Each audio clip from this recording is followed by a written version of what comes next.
Hello friend, welcome to HT tutorial YouTube channel. Friends, हम लोग civics के political science से जो है नागरिक शास्त्र का पार्ट सॉल्व कर रहे हैं प्रैक्टिस सेट के रूप में, जो टीजीटी पीजीटी सभी एग्जाम के लिए काफ़ी हेल्पफुल होगा। और ये स्थानीय स्वशासन का दूसरा पार्ट है, कुल 5वां है। कल हम लोग चौथा पार्ट में जो है 25 प्रश्न को हल किए थे। आज इस 5वें पार्ट में भी स्थानीय स्वशासन से ही 25 प्रश्न को जो है सॉल्व करेंगे, जो आपके एग्जाम के लिए काफ़ी हेल्प करेंगे ये 50 प्रश्न। और इन स्थानीय स्वशासन से करीब 2 से 3 प्रश्न जो है टीजीटी पीजीटी की परीक्षा में पूछे जाते हैं। ठीक है, तो फ्रेंड्स वीडियो को अंत तक जरूर देखिएगा। अगर वीडियो अच्छा लगे तो चैनल को सब्सक्राइब लाइक ज़रूर कीजिएगा। तो चलिए वीडियो को शुरू करते हैं। पहला प्रश्न देखते हैं।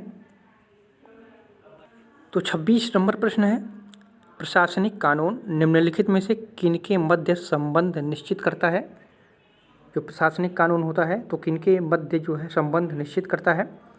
तो सही उत्तर हो जाएगा आपका ऑप्शन नंबर ए। ठीक है, राज्य का अपने कर्मचारियों के साथ संबंध स्थापित करता है। ठीक है, प्रशासनिक कानून जो होता है।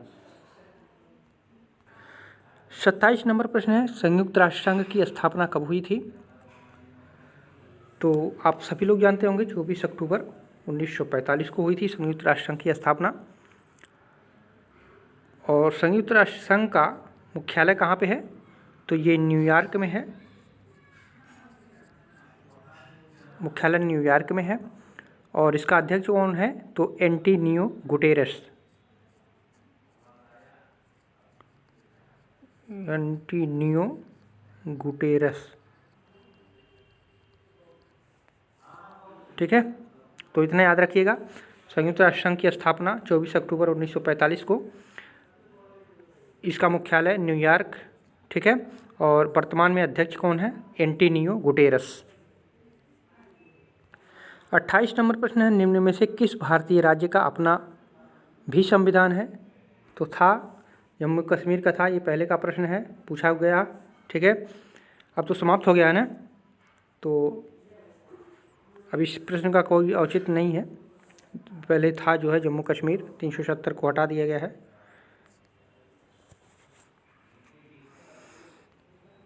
उनतीस नंबर प्रश्न है, सरकारी आयोग रिपोर्ट किससे संबंधित है। तो सरकारी आयोग रिपोर्ट केंद्र राज्य संबंधों से संबंधित है। तो ए ऑप्शन आपका सही हो जाएगा। 30 नंबर प्रश्न है, प्रजातांत्रिक विकेंद्रीकरण का पर्याय क्या है। तो 30 नंबर का उत्तर हो जाएगा पंचायती राज का। ठीक है, प्रजातांत्रिक विकेंद्रीकरण का अर्थ होता है पर्याय पंचायती राज से संबंधित है। बी ऑप्शन इसमें सही हो जाएगा। 31 नंबर प्रश्न है, भारत की खोज पुस्तक के लेखक कौन है। भारत की खोज पुस्तक के लेखक जवाहरलाल नेहरू थे। तो सी ऑप्शन आपका इसमें सही हो जाएगा। 32 नंबर प्रश्न है, हम इस सत्य को प्रमाणित करते हैं कि जब मनुष्य समान पैदा हुए हैं, यह कथन निम्न में से किससे संबंधित है। तो फ्रांसीसी क्रांति से संबंधित है। ठीक है, हम इस सत्य को प्रमाणित करते हैं कि जब मनुष्य समान पैदा हुए हैं, यह कथन जो है फ्रांसीसी क्रांति से संबंधित है। ठीक है, तो ए ऑप्शन आपका इसमें सही हो जाएगा। 33 नंबर प्रश्न है, तुम मुझे खून दो मैं तुम्हें आज़ादी दूंगा, किसने कहा था। तो ये सुभाष चंद्र बोस जी ने कहा था। तो बी ऑप्शन इसमें आपका सही हो जाएगा। 34 नंबर प्रश्न है, केंद्र राज्य संबंध में विवाद का एक कारण रहा है। तो कौन सा कारण रहा है। तो सी ऑप्शन सही हो जाएगा। राज्यपाल का पद को लेकर के जो है बहुत ही विवाद रहा है केंद्र राज्य के संबंध में। ठीक है, तो सी ऑप्शन इसमें आपका सही हो जाएगा। 35 नंबर प्रश्न है, माइन काम्फ पुस्तक के लेखक निम्न में से कौन है। माइन काम्फ पुस्तक के लेखक कौन है। तो हिटलर था। ठीक है, बी ऑप्शन सही हो जाएगा। माइन काम्फ हिटलर द्वारा रचित एक पुस्तक है, जो भारतीय राजनीति का भी उसमें छाप मिलता है। ठीक है, तो बी ऑप्शन इसमें सही है। 36 नंबर प्रश्न है, राजनीति शास्त्र का प्रारंभ और अंत राज्य के साथ ही होता है, यह किसने इसका कथन था। तो ये गार्नर महोदय का कथन था। ठीक है, सी ऑप्शन आपका सही हो जाएगा, गार्नर का। 37 नंबर प्रश्न है, भारतीय संविधान में राज्य नीति के निर्देशक तत्वों का उद्देश्य है। तो राज्य के नीति निर्देशक तत्वों का क्या मुख्य उद्देश्य है? लोक कल्याणकारी राज्य की स्थापना करना। ठीक है, सी ऑप्शन आपका इसमें से सही है, लोक कल्याणकारी राज्य की स्थापना करना। 38 नंबर प्रश्न है, राष्ट्रीय स्वतंत्रता आंदोलन के दौरान ब्रिटिश सरकार द्वारा आहूत गोलमेज सम्मेलनों की श्रृंखला में महात्मा गांधी किसमें भाग लिए थे? तो किस गोलमेज सम्मेलन में भाग लिए थे? तो द्वितीय गोलमेज सम्मेलन में। ठीक है, तो बी ऑप्शन आपका इसमें सही हो जाएगा। 39 नंबर प्रश्न है, राष्ट्रीय स्वतंत्रता आंदोलन के दौरान बहिष्कृत भारत नामक विचार पत्र कौन निकालता था? बहिष्कृत भारत नामक विचार पत्र एक निकलता था पत्रिका के रूप में, तो कौन निकालता था? तो भीमराव अंबेडकर द्वारा ये निकाला जाता था। तो सी ऑप्शन इसमें आपका सही हो जाएगा। 40 नंबर प्रश्न है, निम्नलिखित में से कौन सा युग्म सही नहीं है? इसमें से मिलान करना है आपको, कौन सा अनुच्छेद इसमें गलत है।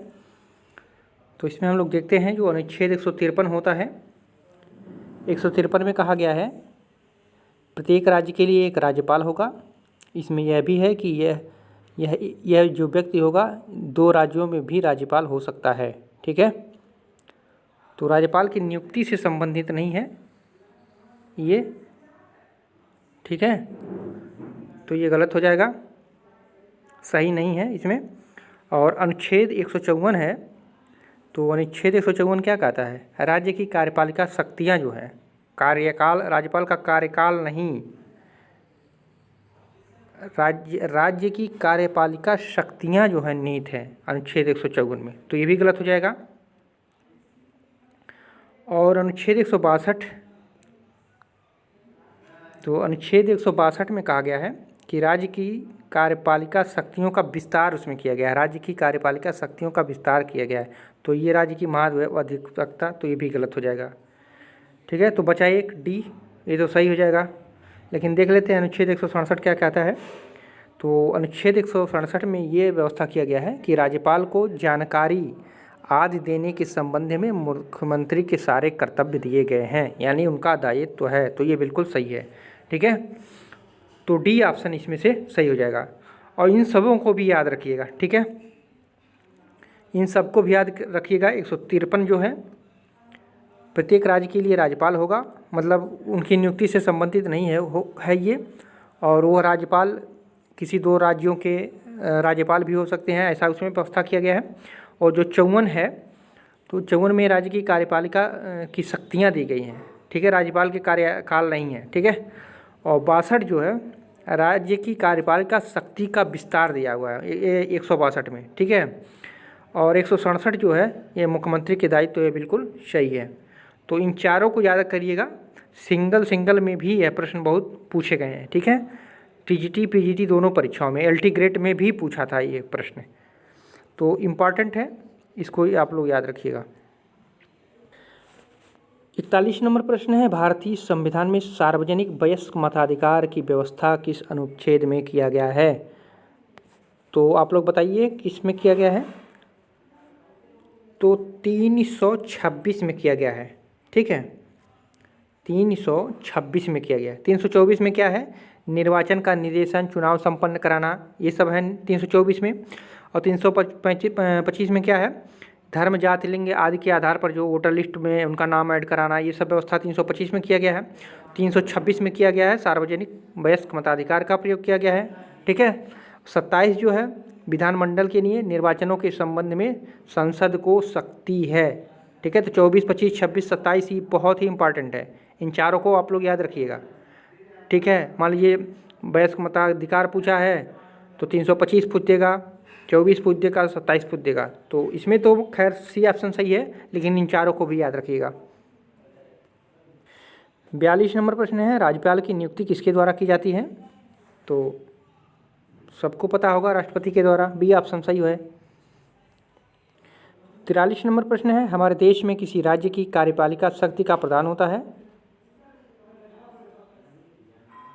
हमारे देश में किसी राज्य का पूछ रहा है, ठीक है। राज्य की कार्यपालिका का शक्ति का प्रधान कौन होता है? राज्यपाल होता है। जैसे केंद्र में राष्ट्रपति होता है तो राज्य में कौन हो जाएगा? राज्यपाल हो जाएगा। 44 नंबर प्रश्न है, प्रत्यक्ष लोकतंत्र में यह व्यवस्था रहती है कि यदि जनता के निर्वाचित प्रतिनिधियों या अधिकारियों का व्यवहार संतोषजनक न हो तो जनता उन्हें पद से हटाकर उनकी जगह नए प्रतिनिधि चुन सकती है। इस पद्धति को क्या कहते हैं?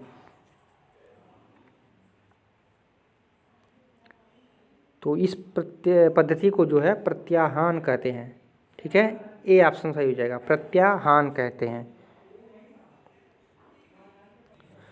45 नंबर प्रश्न है, क्षेत्रीय परिषद का अध्यक्ष कौन होता है? तो क्षेत्रीय परिषद का अध्यक्ष गृह मंत्री होता है, ठीक है।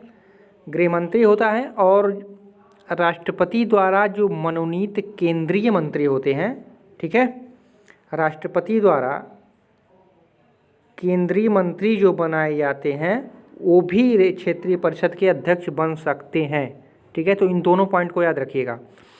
और जो संबंधित राज्य हैं, संबंधित राज्य के मुख्यमंत्री जो होते हैं उसके उपाध्यक्ष होते हैं, ठीक है। तो इतना इसमें याद रखिएगा। क्षेत्रीय परिषद का जो अध्यक्ष होता है वो गृह मंत्री होता है। गृह मंत्री के साथ साथ राष्ट्रपति द्वारा मनोनीत केंद्रीय मंत्री भी हो सकता है।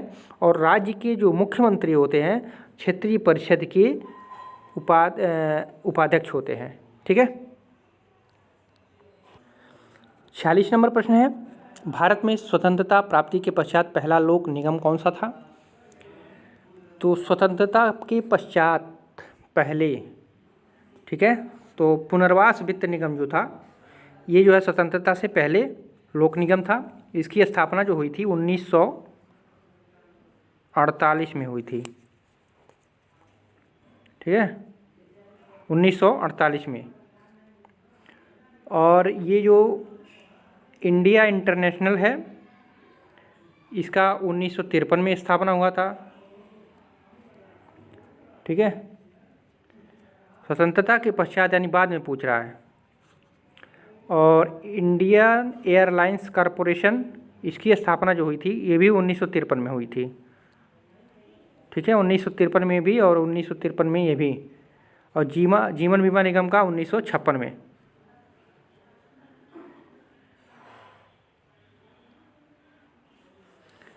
ठीक है।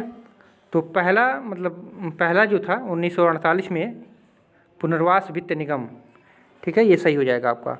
ये 1948 में, और इंडिया इंटरनेशनल 1953 में, और इंडियन एयरलाइंस कॉरपोरेशन 1953 में, जीवन बीमा निगम 1956 में, ठीक है। तो इसमें तो ये सही होगा। पहले ये था, फिर ये था, फिर ये था, फिर ये था, ठीक है। इसको याद रखिएगा, कभी कभी क्रम से लगाने के लिए भी दे देता है। 47 नंबर प्रश्न है, यदि किसी राज्य के राज्यपाल की मृत्यु हो जाए तो राज्यपाल कौन बनेगा? तो राष्ट्रपति जी से मनोनीत करे वही बनेगा, ठीक है। तो पहला ही ऑप्शन आपका इसमें सही हो जाएगा। 48 नंबर प्रश्न है, कांग्रेस और मुस्लिम लीग ने लखनऊ पैक्ट पर हस्ताक्षर कब किए थे? तो लखनऊ पैक्ट पर हस्ताक्षर जो हुआ था 1916 में हुआ था, ठीक है। कांग्रेस और मुस्लिम लीग में 1916 में, तो बी ऑप्शन सही हो जाएगा। 49 नंबर प्रश्न है, जिस राज्य में कुछ व्यक्तियों के द्वारा जनहित के लिए शासन होता है वह कहलाता है? तो वह कुलीन तंत्र कहलाता है, ठीक है। जिस राज्य में कुछ व्यक्तियों के द्वारा जनहित के लिए शासन होता है तो वो कुलीन तंत्र हो जाता है, बी ऑप्शन सही होगा।